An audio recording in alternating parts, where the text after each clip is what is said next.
Did you know there have been over 445 million cyber attacks since the beginning of 2020? Now that's the highest rate ever seen, which happened just in the first quarter of 2020, according to Arcos Labs. This data clearly shows that anyone can be hacked. Since the internet is the most used resource today, cyber criminals and scammers have become so active that they leverage the internet to find their next victims. They will hack home computers, corporate networks, and mobile devices just to scam you. They'll use your well-protected identity or even steal your hard-earned money. And the worst part? We didn't know if we already fell victim to these crimes until it was too late and the damage was already done. Notorious cyber criminals have become masters at covering their tracks. They create untraceable diversions and they trick people into opting in on websites which look safe, but they're actually scam traps. And for the smart and lazy cyber criminals, they target anyone who's an easy victim. Someone who doesn't know anything about online security. You think you're not a target because you're not filthy rich. But the thing is, you have something cyber criminals will find useful in their schemes: your identity. Hackers are not only after the money, they've also scoured the internet to steal someone's identity to use in their illegal schemes. And if you regularly use the internet, then you're not excused from the threat of being hacked. Hi, I'm Terry Cutler. I'm Canada's leading cybersecurity expert for over 15 years and the creator of Internet Safety University, which is a comprehensive all-in-one platform that will help educate consumers, employees, and business owners on how to protect themselves online from cyber threats. Now, this platform will help you make it as difficult as possible for cyber criminals to hack or scam you. I've been interviewed on television programs like CBC, Global News, PBS, and in many print magazines like Canadian Security, IT World Canada, IFSEC Global, Mobile Syrup, Security Week, and the New York Times, just to name a few. And because I've helped over 1 million people around the globe through my numerous television appearances and online videos, I was named IFSEC Global's top 20 most influential people in cybersecurity for 2018, 2019, and again in 2020. I was also listed on the Chief Information Security Platform Top 100 Worldwide list, as well as earning the 2017 Cybersecurity Educator of the Year award. I've also published a book called The Insider Secrets to Internet Safety: Advice from a Professional Hacker, which became an Amazon bestseller. So starting today and the next few days, I'll be sharing an in-depth deep dive into cybercrime, security failures, internet scams, and the real internet dangers that families, businesses, and individuals face every day. And by the end of this video series, you'll be more proactive, aware, and knowledgeable about maximizing your online security to the next level. You'll know something that 95% of the population doesn't know about. You'll have a deeper understanding of how cyber criminals are preying on you and what you could do to prevent them from making you their next victim. You'll also understand how the hackers are getting in and staying undetected for months and years. And I'll also help you minimize your exposure from a cyber attack. Because as most of you know, anyone can be a cyber criminal's next target. This cybersecurity chaos is like the elephant in the room. It's so deep that you can't see how dark the other side of it is. In fact, I'll share 3 scary and unpopular stories that almost no one talks about. Now, these are the stories that stick out of my head after being a cybersecurity expert for more than 15 years. And these are the most common schemes that people will become a victim of. And it's the reason why I'm getting so many calls and emails from different people around the world almost every day. And when this news came out, I was interviewed by so many television networks to shed light on the incident, since I'm the go-to person about anything around cybersecurity. So, without further ado, let's get to our first story. Now, the first story is about a friend of mine who had been hacked. Now, he says, someone got a hold of my password and has me on webcam doing inappropriate stuff. He is threatening to send this video and tell all my contacts unless I pay him $2,900. I mean, this can ruin me, my reputation, and my business. What do I do? Now, this scheme is what we call a sextortion scam. Cyber criminals claim to have control of your computer and your webcam because you visited an adult website. And they also claim to have an explicit video of you doing inappropriate stuff. Now, it appears that the cyber criminals got a hold of some passwords from a data breach, and they're emailing everyone whose passwords have been cracked. Now, let me read to you what the email says so that you know exactly what it looks like. It says, I'm aware that, this will be your password, and it's your real password that's going to be there, is your password. You don't know me, and you're probably wondering why you're getting this email, right? Let me tell you. I actually placed malware on the adult video clips porn site, and there's more. You visited this site to experience fun. You know what I mean. While you were watching the videos, your web browser began operating as an RDP, remote control desktop, with a keylogger, which gave me accessibility to your screen and webcam. Immediately after that, my software collected every one of your contacts from your Messenger, Facebook, as well as email. What exactly did I do? I made a double screen video. Now the first part displays the video that you were viewing, and you've got a fine taste. And the second part displays the recording of your webcam. What should you do? Well, in my opinion, $2,900 is a fair price tag for our little secret. You will make the payment via Bitcoin. And if you don't know how to do this, search how to buy Bitcoin in Google. This is exactly what happened to a client of mine named Arnie. And I'm letting you know right now that this scam is a fake.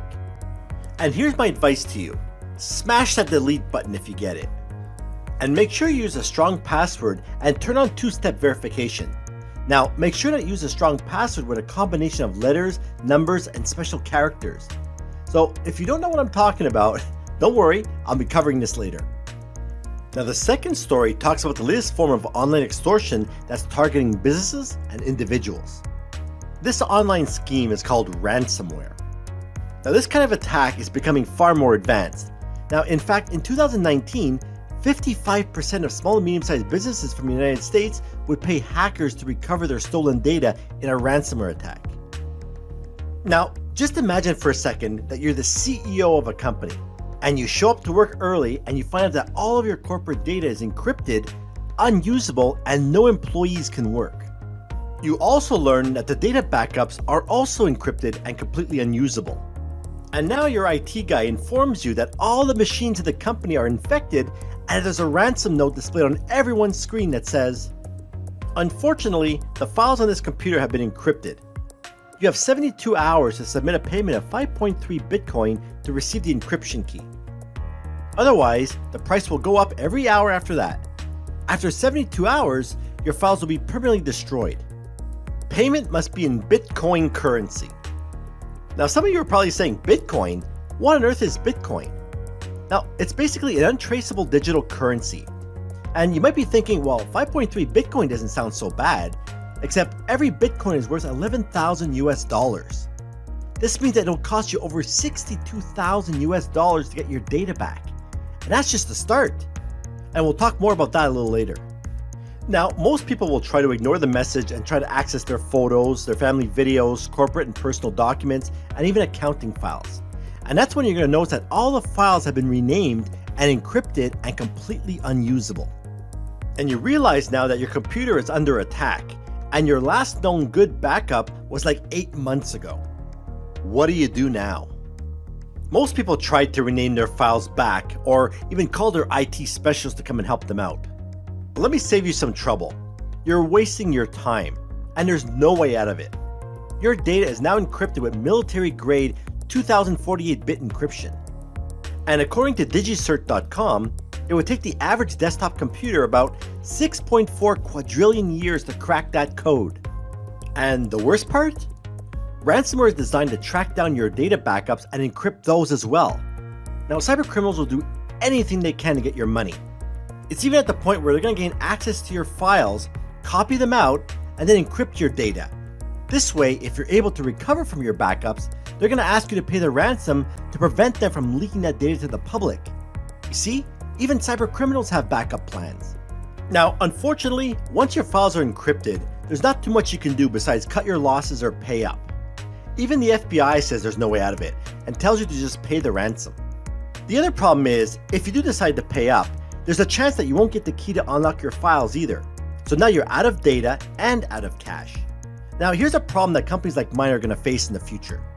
On October 1st, 2020, the US Department of Treasury's Office of Foreign Asset Control, or OFAC for short, issued guidance cautioning companies of potential risk of US sanctions for certain ransomware payments that are paid to parties that are designated as malicious cyber actors under the OFAC cyber-related sanctions program. So basically, we, the good guys, get in trouble for helping you pay the ransom. Bottom line, you'll be saying OFAC once you get hit with a ransomware. So make sure you get your cybersecurity audit done. You might be asking yourself, how is this crime happening? And why aren't the cyber criminals being arrested? Well, there are several parts to this answer. Now, most of these crimes originate in third world countries that have a low monthly average income of about $600. They can generate more income by simply buying a ransomware kit and then landing a victim, scamming them out of $500. Multiply this by 10 victims, and the extortionists can potentially rack in anywhere between $3,000 a month to $10,000 a month.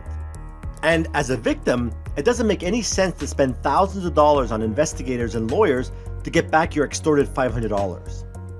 And furthermore, law enforcement will just simply take your complaint. I mean, nothing's going to happen here. So unless the extortion is significant, like more like $500,000, you're basically on your own. And that's why not much is changing. I mean, to catch up with these kinds of scams, you need to know what you need to know. Now, there are steps you can take to prevent this from happening. And we're going to cover how you can protect yourself from those in our future videos. Now, moving to our final story. Now, this is a story from a client who was also a guest on one of my live shows.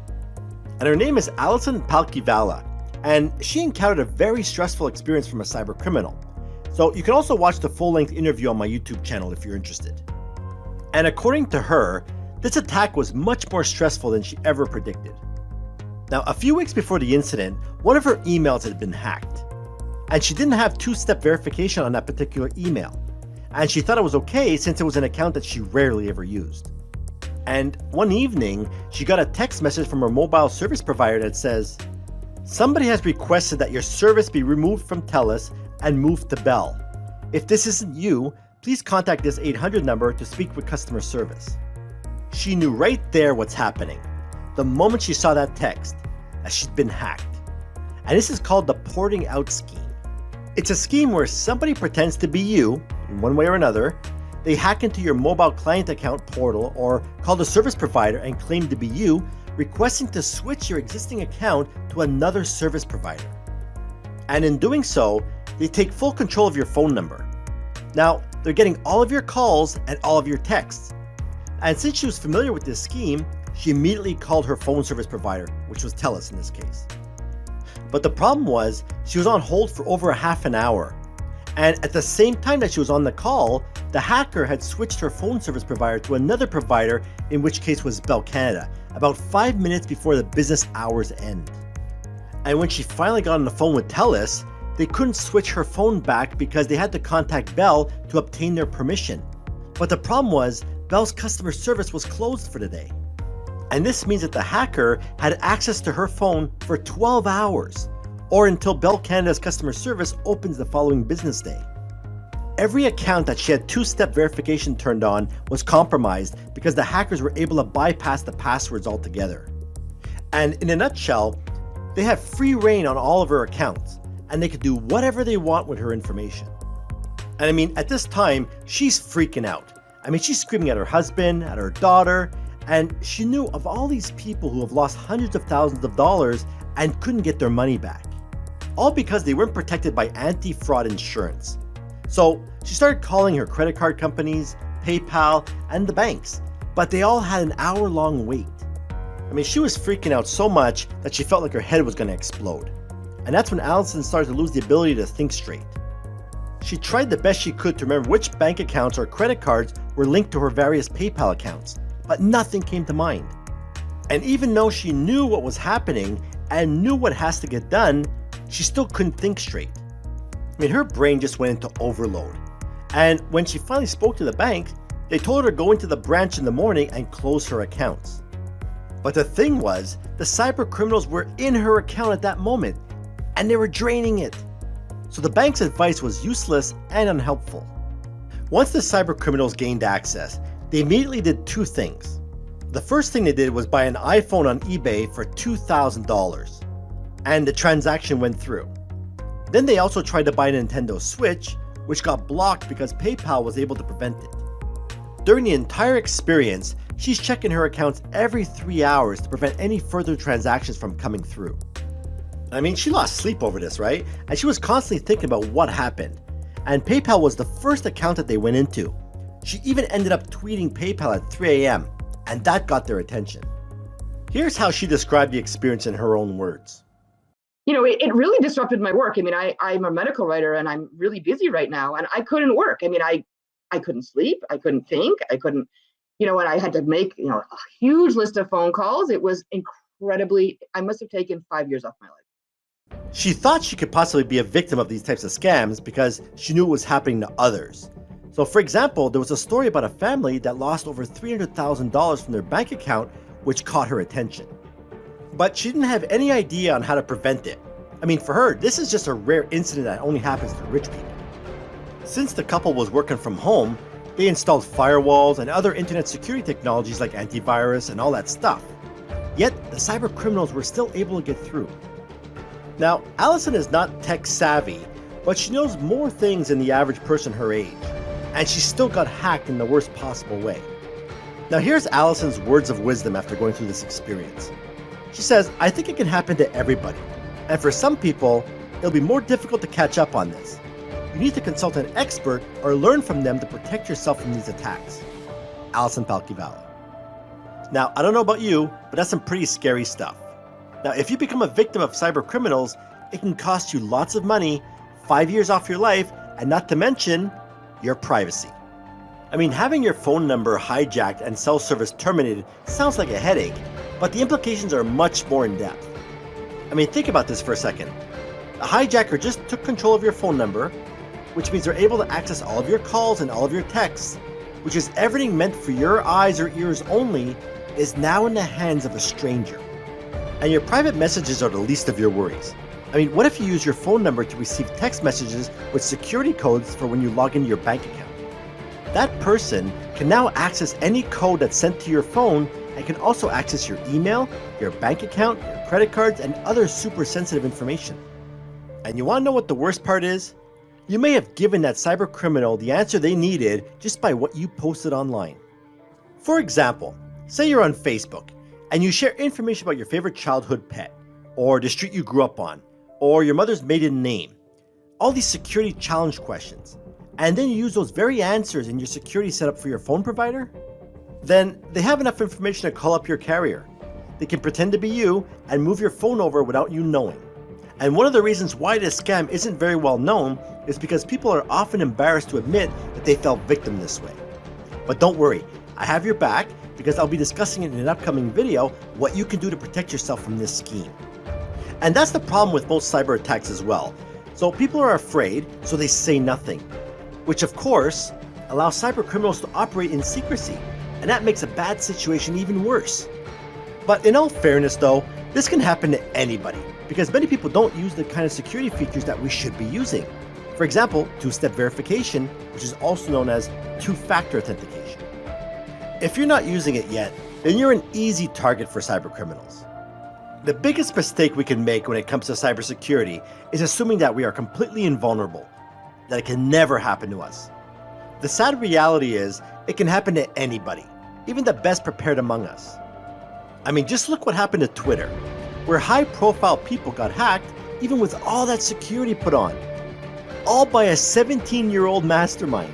Think about that for a second. How does a 17-year-old hack into Twitter, which has so many security controls in place? Could you imagine what he could do to your computer or your company? You see, for years, I'm called upon and interviewed by people asking for help when the attack has already been made, when the mess is already there, when they've already been compromised, or when the house is burning down, we'll say. But I'm not often asked about how to prevent it in depth before it actually happens. And that's why I'm here. And that's why you're watching this video right now. Maybe you're a small business owner who's saving money to pay for your mortgage and your family's way of life, and then the next day you find out that you've got no money in the bank. Or you're someone who has a good line of credit, and the next day you're drowning in debt. You don't know what you're going to do next. You got no choice but to feel helpless, frustrated, and stressed. Or you're someone whose identity has been stolen and your accounts are being used for unethical attempts by notorious cyber criminals. So, you need to prepare and be ready for these kinds of attacks, because you don't want to experience the anxiety, the stress, and the fear that comes from these types of scams. And I don't want this to happen to you or your loved ones. And I want you to protect your reputation, your bank account, and your privacy. But the thing is, No one is exempted from these types of attacks and scams. I mean, even the smartest people become victims of these types of schemes. And that's probably one of the questions you were wondering about. I mean, all these smart people, how can they still become victims of cyber criminals? Well, the answer may surprise you. It's a conspiracy. And that's because they don't want you to think about it. Although, they're not hiding the information and the data about it. They're basically redirecting you to something else to conceal the truth. They don't want you to think about it because they still want you to spend. They want you to use the internet and do your transactions online. They want you to live your life as if there's no danger. But the truth is, there is danger. It's deeper and darker than we all know for sure. You don't know about it because there's a conspiracy. That's why in the next video, I'm going to share what this conspiracy is and how you can protect yourself from it. Plus, I'm going to share with you how you can reduce the risk of becoming a victim of these types of scams. And if you're someone who's been hacked before, this will serve as the foundation for securing yourself even better and giving you awareness when it comes to your private data. And if you've never been hacked before and want to be on top of your security and privacy, then put everything I've told you so far into practice to make sure you're always safe and secure. Every year I get calls and emails from hundreds of people thinking they've been hacked or being spied on. So in the next video, I'm going to show you some basic tools and techniques that you can use to find out for yourself. But before we go, I'd love for you to leave a comment below and tell me your thoughts about this video. I'd also love to learn a little bit more about you. Now, if you've been a victim of some online scams or threats, tell me your story and what does that look like for you? Tell me, how's your life going to be different when you know that you're going to be safe from all these cyber criminals and online scams? Now, if you found this video helpful, please do me a favor and scroll down and leave a comment. I'm going to read every one of them and I'm going to respond to as many as I can. Next up, I'll show you how to find information about yourself that you didn't even know existed, and how to find out if you're being targeted by cyber criminals. I'll even show you a really cool tool that'll help you find out if you're being hacked. This way you can experience peace of mind knowing that you're safe and secure. I can't wait to see you in the next video.